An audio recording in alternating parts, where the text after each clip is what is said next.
بسم اللہ الرحمن الرحیم۔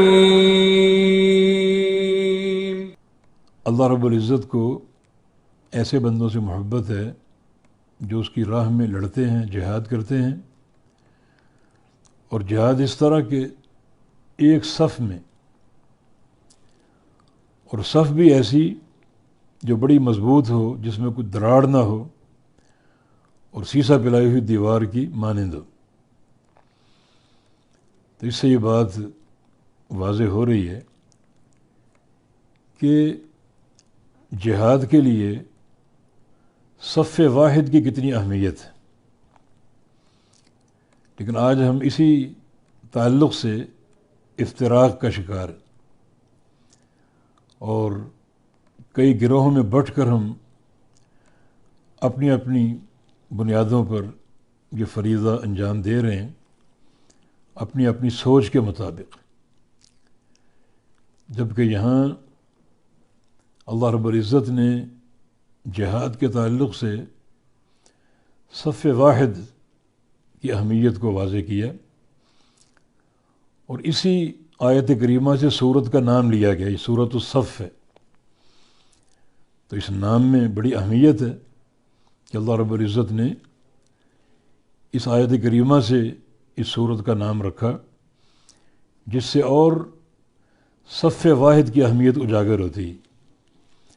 تو ان لوگوں کے لیے لمحہ فکری ہے جو اپنے آپ کو جہاد کے میدان میں رکھنے کا دعویٰ کرتے ہیں، مگر بے تحاشا افتراق کا شکار، جماعت کو بانٹنا، جماعت کو توڑنا، رخنہ اندازی کرنا، یہ چیز اللہ تعالیٰ کی تائید اور اس کی فتح کا موجب نہیں ہوتی، بلکہ فتح انہی انسانوں کو ملتی ہے اور کامیابی انہی بندوں کو حاصل ہوتی ہے جو اللہ تعالیٰ کے فرامین کو اپناتے ہوں۔ اللہ رب العزت جہاد اور قتال کے لیے وسائل کا محتاج نہیں ہے، فتح دینے کے لیے، تائید اور نصرت دینے کے لیے ظاہری وسائل کا محتاج نہیں ہے۔ تبھی تو اس کا فرمان ہے وَأَعِدُّوا لَهُم مَّا اسْتَطَعْتُم مِّن قُوَّةٍ، کہ تم کفار کے مقابلے میں تیاری کرو جتنی تم میں طاقت ہے۔ یہ ظاہری وسائل ہیں، جو وسائل تم حاصل کر سکو، اپنا سکو، وہ اپنا لو۔ جو تم میں طاقت ہو اسے بروئے کار لا کر تیاری کر لو، کیونکہ اللہ رب العزت ان ظاہری اسباب کا محتاج نہیں ہے۔ اپنی طاقت اور وسعت کے مطابق تم تیاری کر لو، لیکن ایک چیز ایسی ہے جس میں پورا آنا پڑے گا، اور وہ ادخلوا فی السلم کافہ، اسلام میں پورے آؤ، یہاں کوئی کمی نہ ہو، کوئی کوتاہی نہ ہو۔ یہ وسائل حرب و ضرب میں کمی سے کوئی فرق نہیں پڑے گا، فتح اللہ کے ہاتھ میں ہے، لیکن اگر ایمانی قوت میں کمی ہوگی، تقوی اور پرہیزگاری میں کمی ہوگی، تو پھر اللہ کی مدد حاصل نہیں ہوگی۔ اللہ تعالیٰ نے اہل بدر کے بارے میں فرمایا کہ لَقَدْ نَصَرَكُمُ اللَّهُ فِي بَدْرٍ وَأَنْتُمْ أَذِلَّةٌ، کہ اللہ تعالیٰ نے بدر میں تم کو نصرت عطا فرمائی جبکہ تم اذلہ تھے۔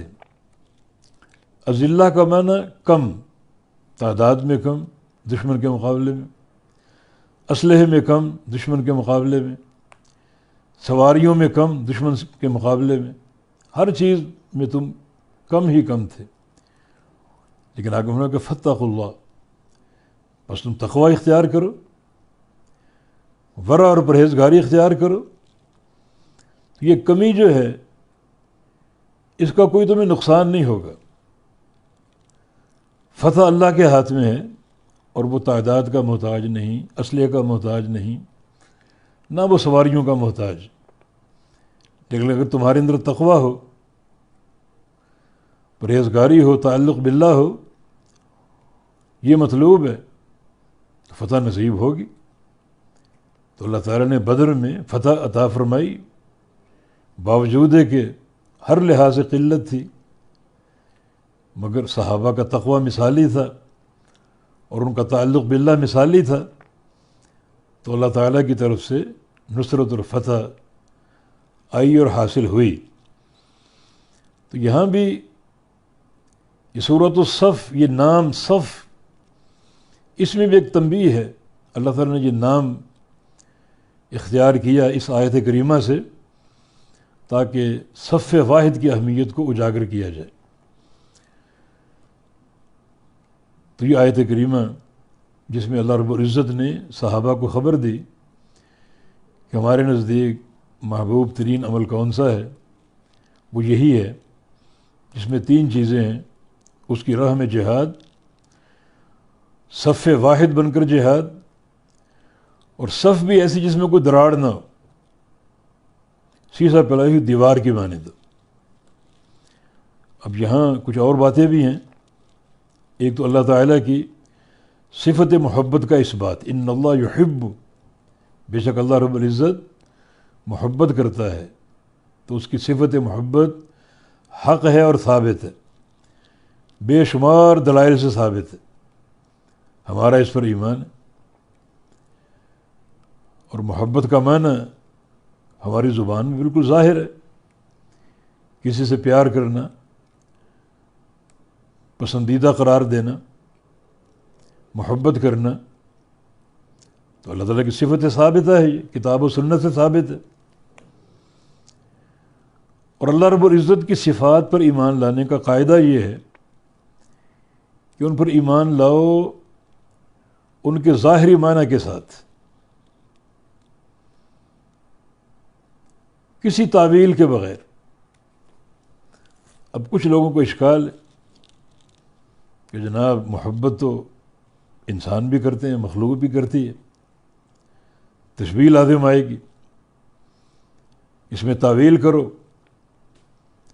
تو تعویل کیا کی؟ محبت کا معنی ارادہ انعام، محبت کا یہ معنی نہیں ہے لغت عرب میں۔ تشبیہ کہاں سے بن گئی؟ جب یہ کہا جائے کہ اللہ تعالیٰ محبت فرماتا ہے کیونکہ اس کا محبت کرنا کتاب و سنت سے ثابت ہے، محبت کیسے کرتا ہے یہ اس نے نہیں بتایا، جیسے اس کے لائق ہے۔ اپنی ذات کے بارے میں جو اس نے خبر دی وہ حق ہے، اس پر ہمارا ایمان لانا واجب ہے، اور جو چیز نہیں بتائی وہ اللہ کے سپرد ہے۔ یاد رکھو وَأَن تَقُولُوا عَلَى اللَّهِ مَا لَا تَعْلَمُونَ، ابن قیم فرماتے ہیں کہ اللہ تعالیٰ پر قول علم بغیر، کوئی قول بغیر علم کے، یہ شرک سے بڑا گناہ ہے۔ بغیر علم کے اللہ تعالیٰ پر کوئی قول کہنا اور منسوب کرنا شرک سے بڑا گناہ ہے۔ تو اللہ تعالیٰ نے کہاں بتایا کہ محبت کا معنی ارادہ انعام ہے؟ تو یہ قسم کی معنوی تحریف ہے۔ ہمارا ایمان ہے کہ اللہ تعالیٰ محبت فرماتا ہے، اس کا محبت کرنا کتاب و سنت سے ثابت ہے، لیکن کیفیت ہم نہیں جانتے، وہ اللہ کے سپرد ہے۔ نام یہ کہتے ہیں کہ اس کا محبت کرنا مخلوقات جیسا ہے، کیونکہ لیس کمثلہ شیء، اس جیسی کوئی چیز نہیں، وہ تشبیہ سے پاک ہے۔ یہ ضرور کہیں گے کہ اس کا محبت کرنا اس کی صفت ہے اور کمال کی صفت ہے، کسی صفت میں کوئی نقص نہیں، کوئی کمی نہیں، تو یہ ہمارا ایمان ہے۔ تو یہاں اللہ تعالیٰ کی صفت محبت کا اس بات ہے اس آیت کریمہ میں۔